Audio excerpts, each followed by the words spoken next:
जय हिंद दोस्तों, मैं जितेंद्र आपके अपने YouTube चैनल JITM टेक में बहुत बहुत स्वागत करता हूं। जैसा कि आप लोग देख रहे हैं थंबनेल में ही कि ये हमारा जो वीडियो है वो उष्मा और तापमान का दूसरा वीडियो है। इसमें क्या होता है कि हम पीछे जो टॉपिक्स पढ़ाए हैं उससे आगे चलते हैं कि ताप को मेजर कैसे किया जाता है और वो मेजर थर्मामीटर को नापने वाले जो यंत्र हैं उनका जितना संभावित यंत्र है जितने टाइप के होते हैं उनको हमने डिस्क्राइब किया है। आगे कुछ थोड़ा सी एक्स्ट्रा चीजें हैं वो आप लोग जान लेंगे। तो आइए देर करते न हुए हम आते हैं आगे। सबसे पहले देखते हैं कि तापमापी जो होता है वो सबसे पहले किसने नापा था तापमान को, वो कौन थे? तो उन साइंटिस्ट का नाम आप लोग जानते हैं, खगोल विज्ञान के बहुत बड़े ज्ञाता थे, गैलीलियो साहब। इन्होंने सबसे पहले थर्मामीटर को टेम्परेचर को नापा था और सबसे पहला क्या बनाया था? थर्मामीटर, मतलब टेम्परेचर मेजरिंग इंस्ट्रूमेंट। थर्मामीटर का मतलब आपके दिमाग में वही आ जाता है। थर्मोमीटर जो होता है वो इसका मतलब टेम्परेचर मेजरिंग इंस्ट्रूमेंट, मतलब तापमापी। थर्मामीटर नाम बोलते ही आपको वो बुखार वाला आ जाता है यार, ऐसा नहीं है। तो सबसे पहले गैलीलियो साहब ने बनाया था। उसके बाद हमने क्या किया? क्लासिफाई किया। क्लासिफाई बहुत इजी तरीके से हुआ है, कोई इसमें रॉकेट साइंस नहीं है। देखिए ध्यान से देखिए, यहां हमने लिखा है द्रव तापमापी। ऐसा तापमापी, ऐसा थर्मामीटर जिसमें द्रव मीडियम के रूप में यूज होता है उसे द्रव तापमापी कहते हैं। तो देखिए पारा लिखा है और अल्कोहल लिखा है। तो पारा जो है वो क्या है? धातु का एक तरह से ऐसा फार्मा है जो कि द्रव के फार्म में रहता है, ठीक। और ये क्या करता है? बहुत तेज एक्सपेंस, मतलब ताप पाते ही ये फैलता है। एल्कोहल आप लोग जानते हैं, शराब, ठीक, एथेनॉल।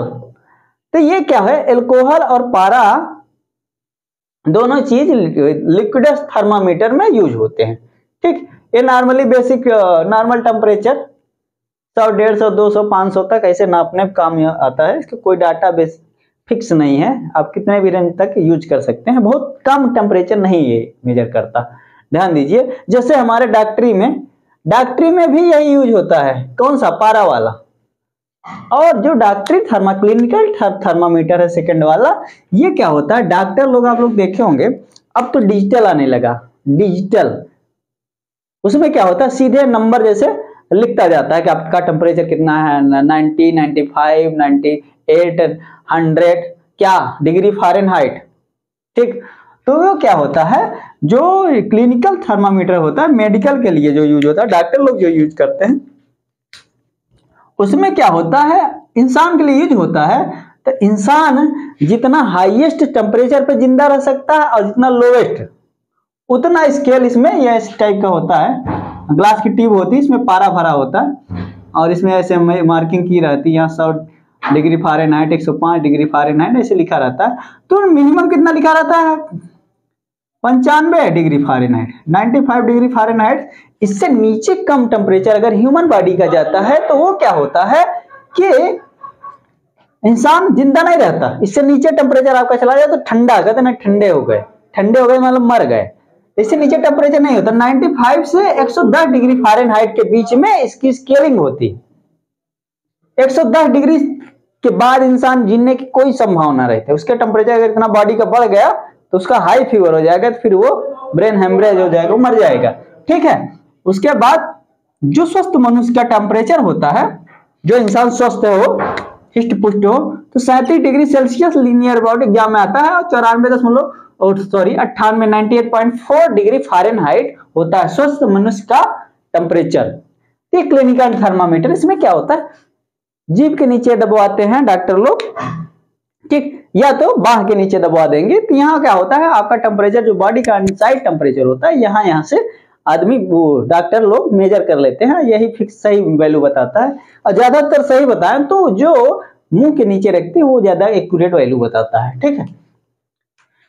हाँ, तो ये क्लिनिकल हो गया हमारा। तो गैस तापमापी क्या होता है? इसमें गैस के नाम से पता चल रहा है, इसमें गैस मीडियम यूज होगा।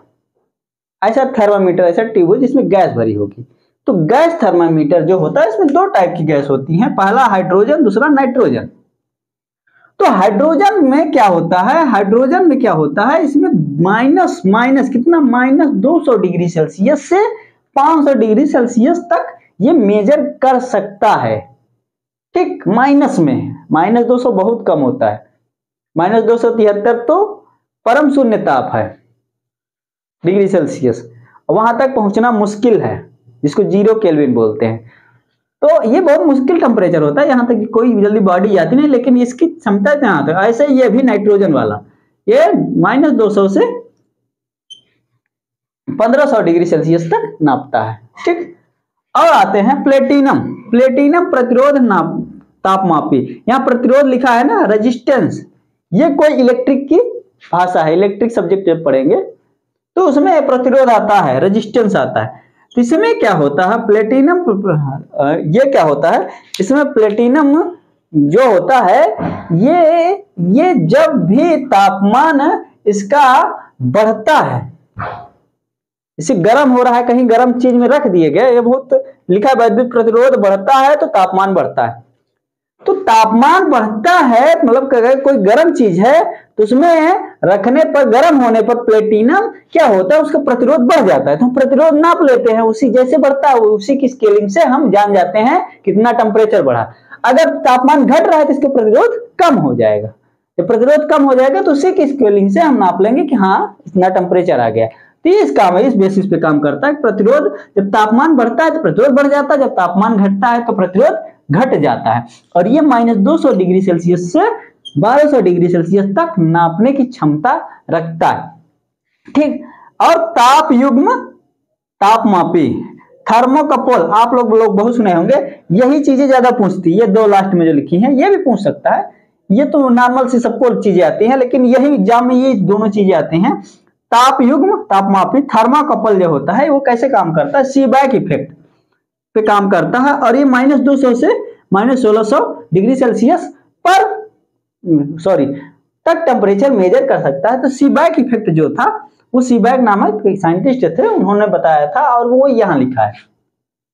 तो सीबैक इफेक्ट जान लेते हैं क्योंकि यही थर्मामीटर जान रहे हैं। तो सीबैक इफेक्ट क्या होता है, इसमें क्या होता है कि दो धातु की तार ले लेते हैं और वो अलग अलग मेटल की होनी चाहिए, दोनों धातुएं क्या होनी चाहिए, अलग अलग होनी चाहिए, और ये दोनों अलग अलग होती हैं। उसके बाद इनको क्या किया जाता है, जोड़ा जाता है।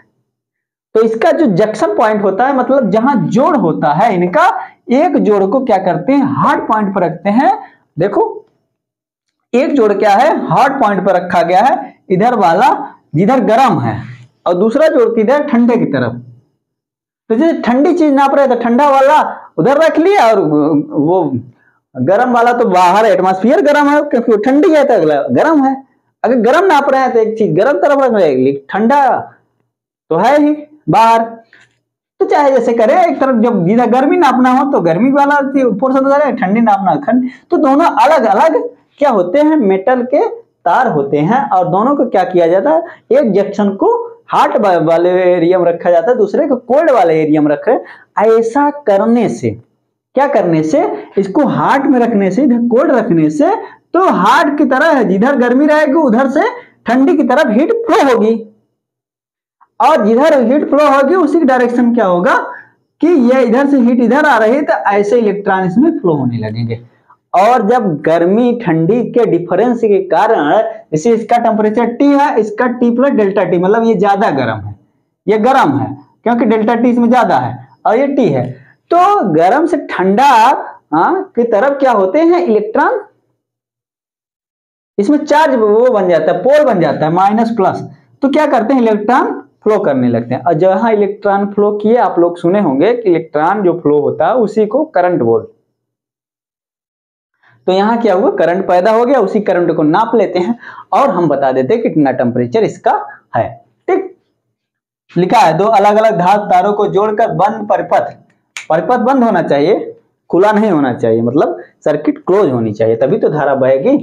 ठीक, संधियों को अलग अलग ताप पर रखने पर परिपथ में विद्युत धारा बहती है, और इस धारा को ही नाप के हम लोग बता देते हैं कि बॉडी का टेम्परेचर कितना है। ठीक, तो यह हो गया ताप युग्म मतलब थर्मोकपल जो होता है वो क्या होता है, ये आता है कभी कभी कौन सा इंस्ट्रूमेंट टेम्परेचर नापने के काम आता है, तो 3-4 ठो दिया रहा है, उसमें थर्मोकपल भी दिया रहेगा, ध्यान दीजिए थर्मोकपल भी देता है, इसका रेंज भी काफी हाई होता है, -200 से 1600 डिग्री सेल्सियस। ठीक, अब आते हैं पूर्ण विकिरण तापमापी, इसको बोलते हैं टोटल रेडिएशन पायरोमीटर, कभी कभी केवल इतने नाम से आ जाता है पायरोमीटर, किस नाम से आता है, पायरोमीटर। ठीक, इस नाम से कभी कभी ये आ जाता है एग्जाम में।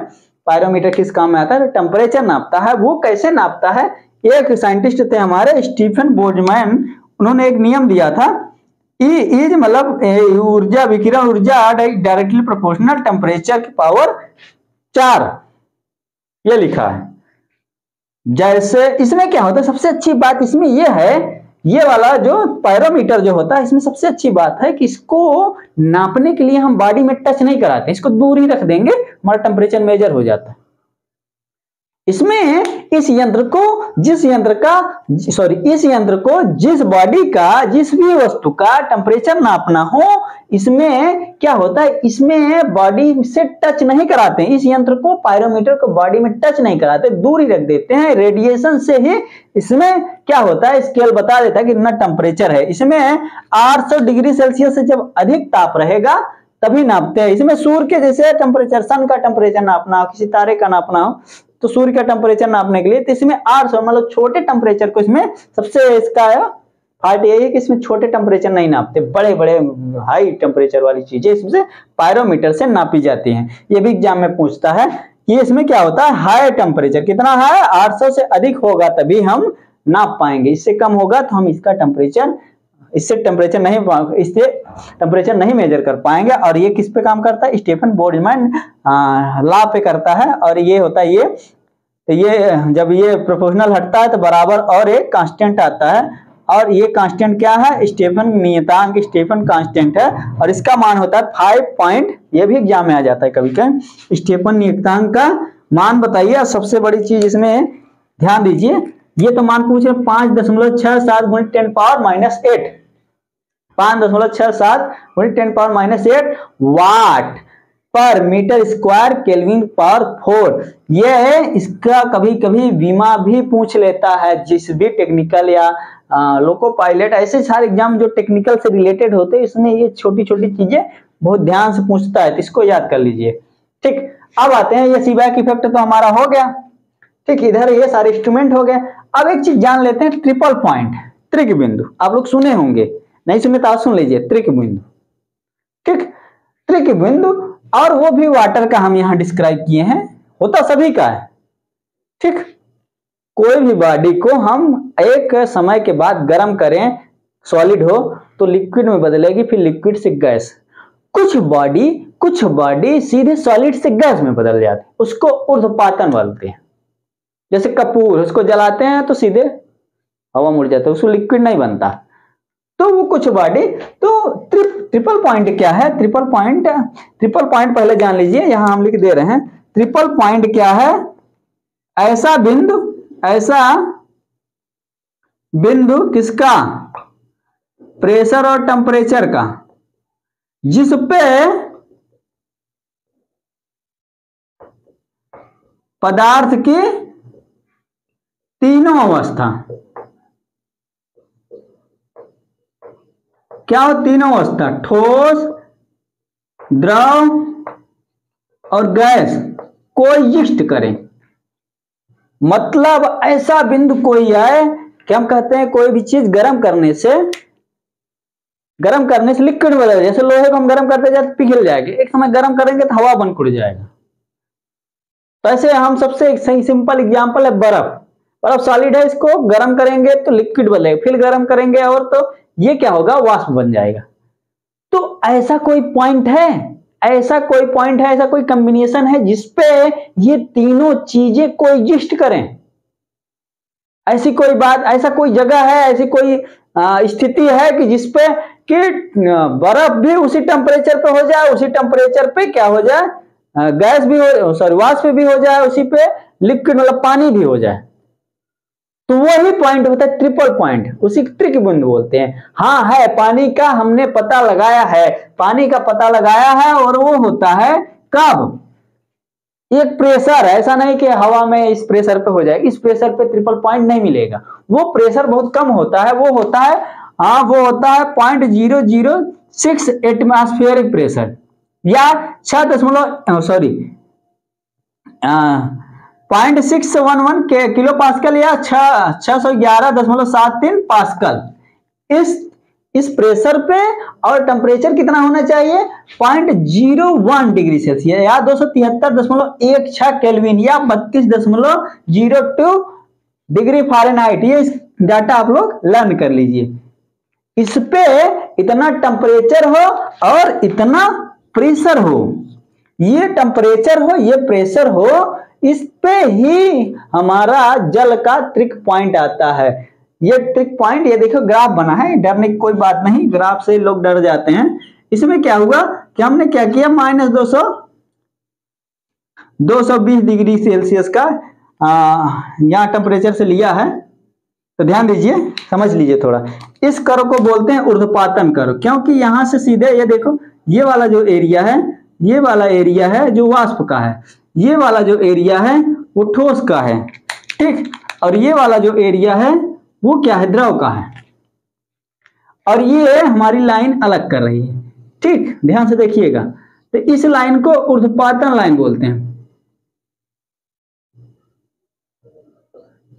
वक्र बोलते हैं हिंदी में, सब्लिमेशन कर्व बोलते हैं। और ये क्या है, ये क्या है, वाष्पन लाइन, या इसको बोलते हैं वेपराइजेशन कर्व। ये लिक्विडस लाइन है, गलन कर्व। तो इधर क्या होगा, जैसे ये बर्फ है, ठोस है, इधर आएंगे इतने टेम्परेचर से ऊपर, तो इधर सीधे द्रव बदलेगा, फिर और गर्म करेंगे, ये टेम्परेचर इधर बढ़ रहा है, इधर प्रेशर, तो ये इधर वाष्प में बदल जाएगा, पहले ठोस से द्रव में, द्रव से वाष्प में। और यहाँ इस टेम्परेचर, इस प्रेशर से नीचे आएंगे, ध्यान दीजिए, इस प्रेशर से नीचे आएंगे, ये वाले 0.006 एटमॉस्फेरिक से नीचे आएंगे, तो इससे नीचे आएंगे तो डायरेक्ट क्या होगा, ये डायरेक्ट ये क्या करेगा, द्रव का अवस्था नहीं दिखाएगा, ये क्या करेगा, डायरेक्ट वाष्प में बदल जाएगा, ठीक, इससे कम प्रेशर पे आएंगे। और इस पॉइंट पे आएंगे तो पहले इस पॉइंट पे आएंगे तो तीनों अवस्थाएं दिखाएंगे एक ही समय में, ठोस, द्रव, गैस भी। वो कैसे होगा, जादू जैसा होगा, ठीक। इस पॉइंट पे तीनों अवस्थाएं वो कोएग्जिस्ट करेंगी, जैसे 0 डिग्री सेल्सियस की बर्फ होती है, 0 डिग्री सेल्सियस पानी होता है, कहें ये कैसे होगा, ऐसा होता है। तो ऐसे यहां भी होगा, जो चीजें दिखती रहेंगी, कुछ देर बाद आपको ठोस दिखेगा, कुछ ही देर क्षण बाद आपको हीट देने पर क्या दिखेगा, कुछ ही क्षण बाद आपको ये द्रव दिखेगा, उसी क्षण बाद कुछ वाष्प दिखेगा, बस ये एट अ मोमेंट तीनों चीजें दिख जाएंगी, ठीक। तो इसी के साथ अगर वीडियो अच्छा लगा हो तो चैनल को लाइक, सब्सक्राइब करिए, मित्रों को शेयर करिए, और जय हिंद।